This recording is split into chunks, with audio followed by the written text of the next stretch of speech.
Quando você tenta pagar uma década de abuso com flores, é porque sabe que foi visto. Mas o tribunal viu também quem ficou calado enquanto a violência acontecia. E agora, o que era segredo virou prova. Foi nesse tom que o 5º dia do julgamento de Sean Diddy Combs parou o Tribunal Federal do Sul de Manhattan. Um dia em que as máscaras foram retiradas, as mensagens vieram à tona, o silêncio cuidadosamente arquitetado durante anos começou a ruir, peça por peça, palavra por palavra, imagem por imagem. Eu sou Carla Albuquerque, jornalista investigativa, e você está no IC News, o canal que investiga o que os outros apenas noticiam. Aqui você recebe fatos e neste episódio vamos mostrar como o 5º dia do julgamento de Diddy, ocorrido na sexta-feira, 16 de maio de 2025, pode ter sido o ponto sem volta para a defesa. Se você valoriza jornalismo sério, profundo e independente, inscreva-se agora, ative o sino, compartilhe esse vídeo e considere se tornar membro. Seu apoio é o que mantém essa investigação viva. Vamos aos fatos. Na sexta-feira, a promotoria avançou sobre pontos decisivos. Demonstrar que o que aconteceu entre Sean Combs e Cassie Ventura não foi uma relação abusiva qualquer, mas sim um padrão de exploração baseado em coerção, drogas e poder. E para isso, o tribunal viu fotos, leu mensagens e ouviu o que até então era apenas sugerido. O dia começou com um embate mais direto entre a defesa e a principal vítima, Cassie. Após 4 dias de depoimento, ela foi confrontada com mensagens de texto trocadas com Diddy em setembro de 2018. Mensagens em que ela escreve: "Estou sempre pronta para freak off." A defesa, liderada pela advogada Ana Estevão, mostrou as mensagens para argumentar que o encontro sexual entre os dois, ocorrido naquela ocasião, foi consensual. Então veio a pergunta que gelou a sala. Se ele te estuprou, por que você não escreveu? Você me estuprou. Por que você não escreveu? Você me estuprou. Cassie não hesitou, parou, respirou e respondeu: porque eu estava tentando sobreviver. A promotoria então questionou: você foi estuprada naquele encontro? Cassie respondeu: sim, sem dúvidas. O júri, composto por 8 homens e 4 mulheres, observava em silêncio. Alguns anotavam, outros cruzavam os braços, todos fixavam os olhos na mulher que acabava de transformar uma mensagem aparentemente consensual em uma prova de manipulação emocional e trauma prolongado. Então, a promotoria foi além.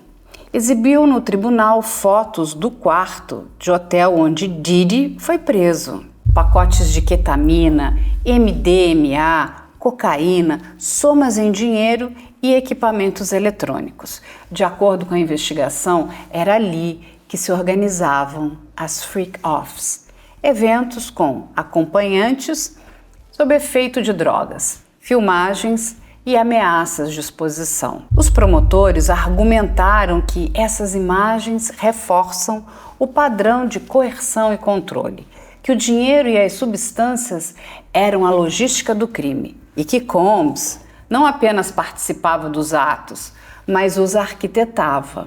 A defesa reagiu. Alegou que Cassie participou dessas festas voluntariamente por anos, que as drogas estavam na posse de terceiros, que o vídeo de 2016, em que Diddy agride Cassie no corredor de um hotel, não prova tráfico humano, apenas um relacionamento conturbado. Mas foi aí que a promotoria revelou outro elemento. Cassie teria sido filmada em diversas ocasiões, sob o efeito de substâncias sem consentimento consciente, e que os vídeos eram mantidos como instrumentos de chantagem. Uma prova de que o consentimento, se existia, era extraído pelo medo. No final da manhã, Cassie deixou o tribunal, não falou com a imprensa, mas sua equipe divulgou uma nota pública em seu nome. Dar meu depoimento foi desafiador, mas também foi curador. Eu fui quebrada, mas não destruída. E agora não estou mais sozinha. Mas se alguém achava que a tensão terminaria ali, estava enganado, porque a próxima testemunha, Dawn Richard, ex-integrante do grupo Danity Kane, não apenas confirmou a violência, ela a presenciou. E o que ela descreveu, cara audiência, foi o dia em que o silêncio acabou, dentro e fora da sala de audiência. Você acha que sabe o que é medo, até ver alguém que você admira arrastar outra pessoa pelos cabelos e depois dizer: se você contar, sua carreira acabou. A frase não está em um filme, está no tribunal. E quem disse isso foi Dawn Richard, uma mulher que, diferente de outros nomes citados, viu com os próprios olhos o que muitos só ouviram em rumores. Durante anos, Dawn foi vocalista do grupo Danity Kane, criado por Sean Combs no reality Making the Band 3. Ela trabalhou com ele, gravou com ele, viajou com ele. Por fora, popstar. Por dentro, segundo suas palavras no tribunal, refém de um ciclo de intimidação, violência e silêncio. No quinto dia do julgamento, Dawn Richard entrou na sala firme. Seu nome já era conhecido por causa de um processo que moveu contra Combs em 2024, no qual o acusava de abuso emocional, agressão física e uso sistemático de chantagens e drogas para manter controle sobre artistas. Mas nada preparou a corte para o que ela contou sob juramento. Em 2009, estávamos no estúdio quando Diddy chegou furioso. Ele gritava: "Onde está a porra da minha comida?" Ninguém conseguia entender. De repente, ele começou a bater na Cassie, com força, na cabeça, no corpo. Depois a puxou pelos cabelos, escada acima. Tentou acertá-la com uma frigideira. A descrição foi feita com lágrimas nos olhos. Dawn interrompeu a fala 3 vezes. Uma das juradas abaixou a cabeça. Um funcionário judicial passou água. Diddy não levantou os olhos uma única vez. Então veio a frase que transformou a narrativa.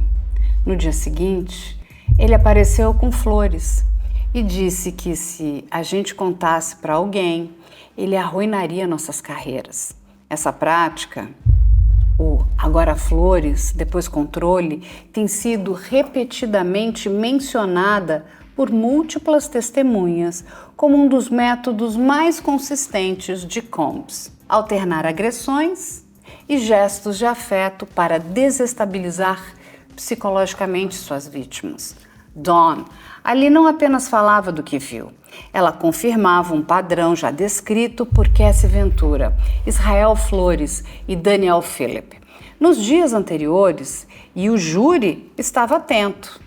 A promotoria reforçou que o depoimento de Dawn não é apenas testemunhal, ele conecta 2 períodos de tempo distintos, 2009 e os eventos de 2016 e 2018, demonstrando continuidade, premeditação e um sistema de controle emocional dentro da mesma estrutura de poder. E o coração do argumento, a lei RICO. E quando o promotor perguntou: "Você sentia que podia sair daquela situação sem que sua carreira fosse destruída?", Don respondeu: não, porque tudo era dele. Estúdio, selo, contratos, agente. A gente não era artista, a gente era propriedade. Essa resposta repercutiu entre analistas jurídicos. O ex-promotor Naima Rahmani, entrevistado pela Law and Crime, afirmou que esse tipo de fala ajuda a configurar fraude e coerção como elementos contínuos, o que é essencial para caracterizar o crime de tráfico sexual sob lei federal, mesmo quando as vítimas são maiores de idade. Ao final de seu depoimento, Dawn foi dispensada momentaneamente pela justiça, visivelmente abalada. Ela deverá retornar na próxima semana para aprofundar pontos ainda não tratados, incluindo, segundo a promotoria, uma lista de outras pessoas que presenciaram episódios semelhantes. Mas enquanto ela deixava a sala, por uma das saídas laterais, a comoção já havia tomado conta do tribunal. Várias pessoas na sala de espera aplaudiram. Do lado de fora, jornalistas se atropelavam para registrar sua saída. E foi nesse instante, enquanto os repórteres gritavam seu nome, que um outro som ecoou no corredor do tribunal. Free Puffy. Era um homem, vestindo uma camiseta preta, com a frase em letras brancas. Ele gritava para os jornalistas e para quem quisesse ouvir: todos aqui são pecadores. Isso não é justiça, isso é caça às bruxas. A segurança interveio, mas o recado já estava dado. Na mesma tarde, outro incidente envolveu um civil que perdeu a paciência por não conseguir assento para assistir ao julgamento. Ele discutiu com um oficial da corte e foi retirado pela segurança após empurrões. As salas de transmissão estavam lotadas. Influenciadores do lado de fora narravam os depoimentos ao vivo nos corredores, mesmo com celulares proibidos na sala principal. Em meio ao caos, um nome começou a circular nos bastidores: Bruce Willis. Não por ligação direta com o caso, ele não está envolvido de forma alguma, mas porque boatos sobre celebridades que teriam frequentado festas de Diddy começaram a circular em fóruns e grupos fechados. Analistas alertam: muitos desses nomes estão sendo inseridos sem provas por perfis ligados a campanhas de desinformação. Enquanto o tribunal lida com fatos fora dele, a guerra narrativa está em pleno andamento. E talvez por isso, na parte final do dia, o governo dos Estados Unidos resolveu deixar claro que esse julgamento não será conduzido por fofocas, boatos ou memes, porque quem entrou na sala foi uma agente federal do Homeland Security Investigation, o HSI. E ela não trouxe opinião, ela trouxe provas. Quando o governo federal entra na sala, os advogados sabem que o tempo de narrativas acabou. O que entra agora são códigos penais, leis interestaduais e uma palavra que pode destruir impérios: a lei RICO. A presença da investigadora Yassin Binda, agente especial do Homeland Security Investigations, marcou uma mudança de ritmo no quinto dia do julgamento. Até então, o tribunal havia ouvido vítimas, testemunhas oculares e especialistas em comportamento. Mas a entrada de Binda representou algo diferente: a estrutura de uma investigação federal com base em evidência física, digital e financeira. Vestida de forma discreta, pasta preta na mão, voz segura, Binda é uma das agentes federais que participou da operação que prendeu Diddy em setembro de 2024 e das buscas realizadas em seu quarto de hotel. E porque isso é mais do que droga e dinheiro. A promotoria utilizou o depoimento de Binda para sustentar a acusação de que Sean Combs comandava uma organização estruturada para exploração sexual.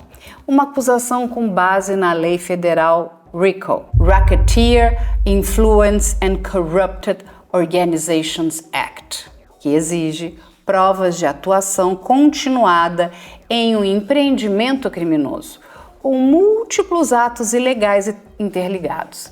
E foi exatamente isso que ela descreveu. Durante a operação, foram localizados envelopes contendo grandes somas em espécie, frascos de ketamina, comprimidos identificados como MDMA e pacotes de cocaína. Além disso, foram apreendidos 6 celulares, 2 tablets, 3 notebooks e 8 pendrives. Todos esses itens foram colocados como evidência pela promotoria, e não apenas pela natureza ilícita das drogas, mas por sua função dentro da engrenagem de controle que Didi supostamente mantinha sobre as vítimas. Os dispositivos eletrônicos, segundo Binda, continham vídeos, registros de transferências bancárias e mensagens que indicam uso sistemático de chantagem com base em gravações íntimas.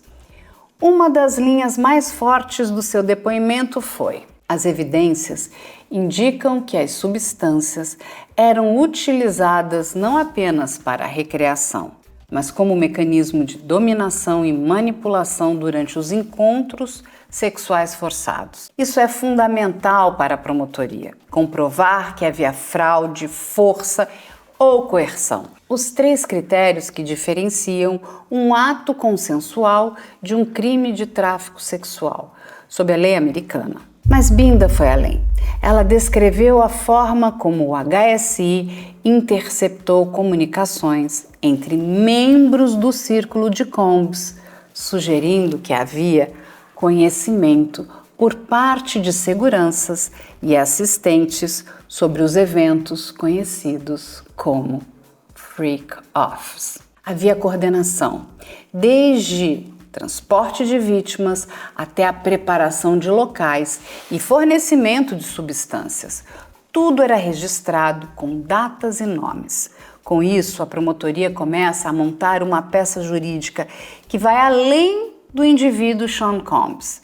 Eles buscam comprovar que existia uma rede com regras internas, funções distribuídas e recompensas silenciosas, o que justifica o uso da lei RICO.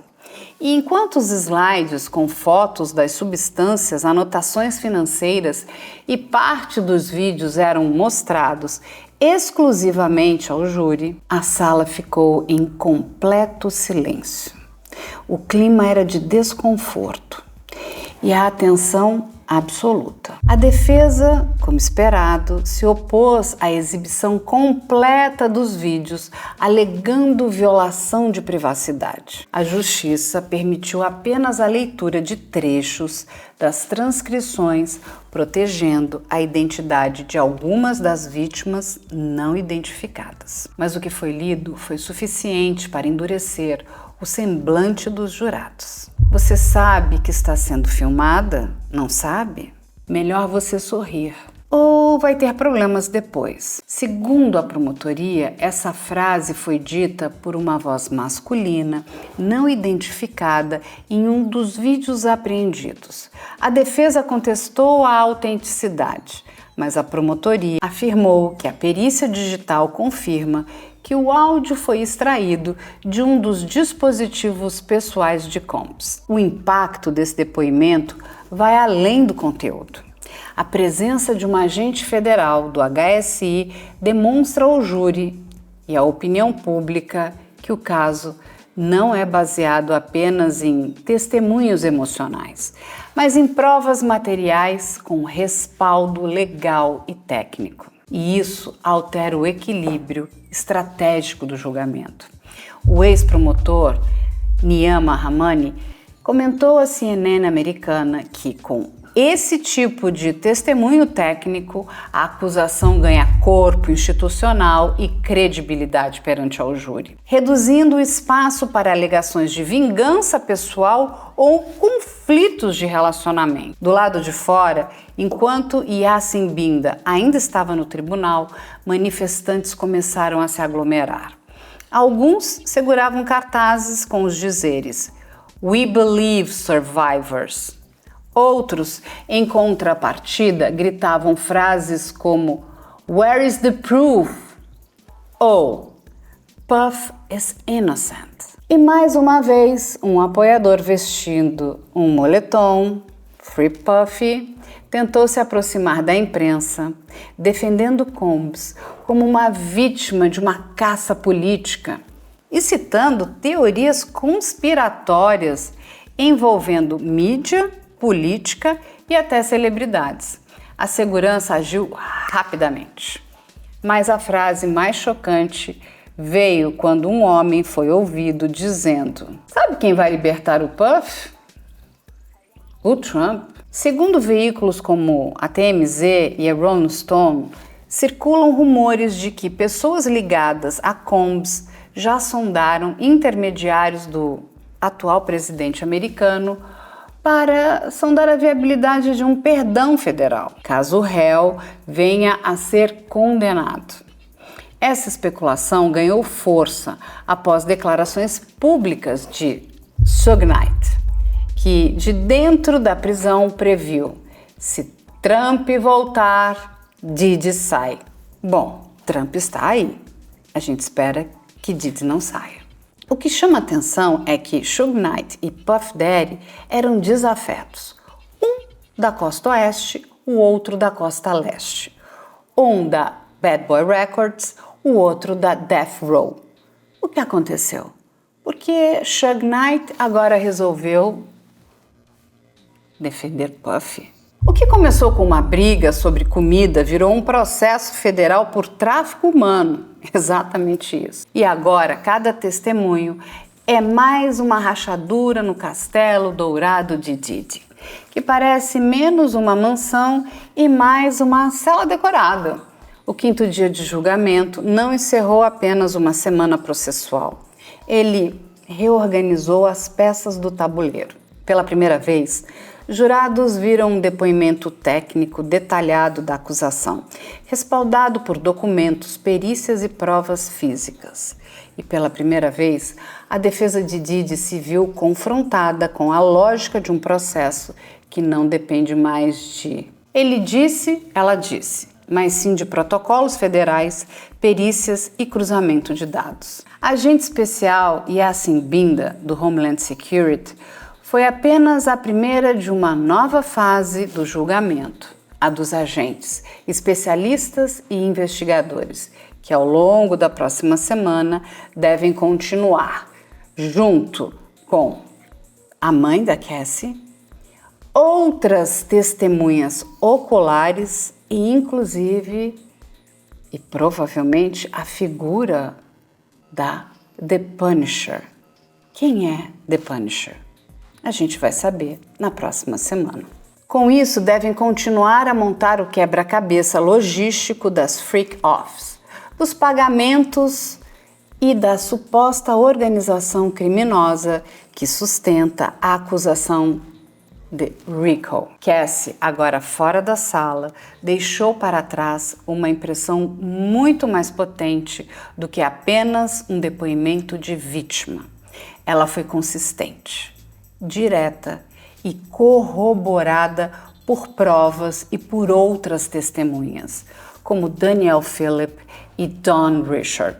E é exatamente a continuidade entre essas vozes que preocupa a defesa. Segundo o jornalista jurídico Matt Belcher, da CNN americana jurídica, o principal risco da defesa agora é a multiplicação das testemunhas que corroboram o padrão de abuso emocional, dependência química e coerção sexual.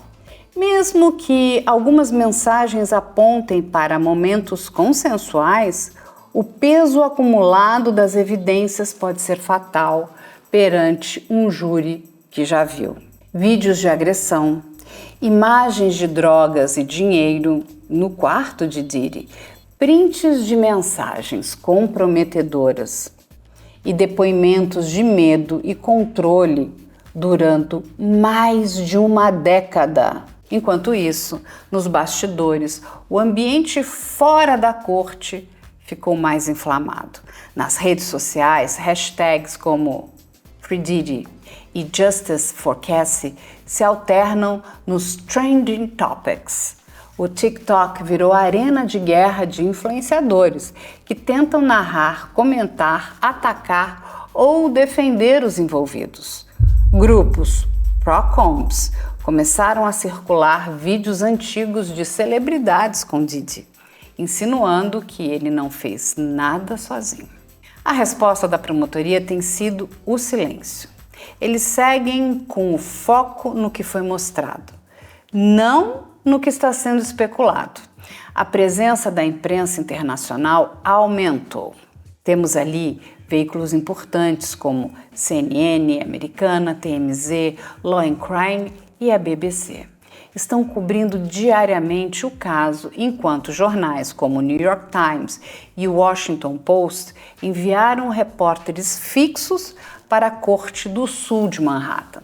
A Corte, inclusive, determinou que algumas testemunhas das próximas semanas deverão entrar por portas secundárias com proteção especial após relatos de intimidação direta nas redes sociais. Os nomes das próximas testemunhas permanecem sob sigilo, mas fontes ligadas à promotoria indicam que pelo menos mais 3 mulheres devem depor nos próximos dias. Uma delas teria sido filmada sob efeito de entorpecentes em uma freak-off de 2016. Outra seria uma ex-funcionária de Combs que teria intermediado pagamentos para acompanhantes. Enquanto isso, a defesa já sinaliza que pretende apresentar testemunhas do círculo pessoal de Diddy que o descreveriam como um homem generoso, impulsivo, mas jamais criminoso. Advogados afirmaram à imprensa que podem convocar artistas e produtores que frequentaram festas de Combs, numa tentativa de diluir a gravidade dos encontros, apresentando-os como parte da cultura artística do hip-hop. Mas se há uma palavra que resume o julgamento até aqui, ela é irreversível. Nada volta a ser como antes.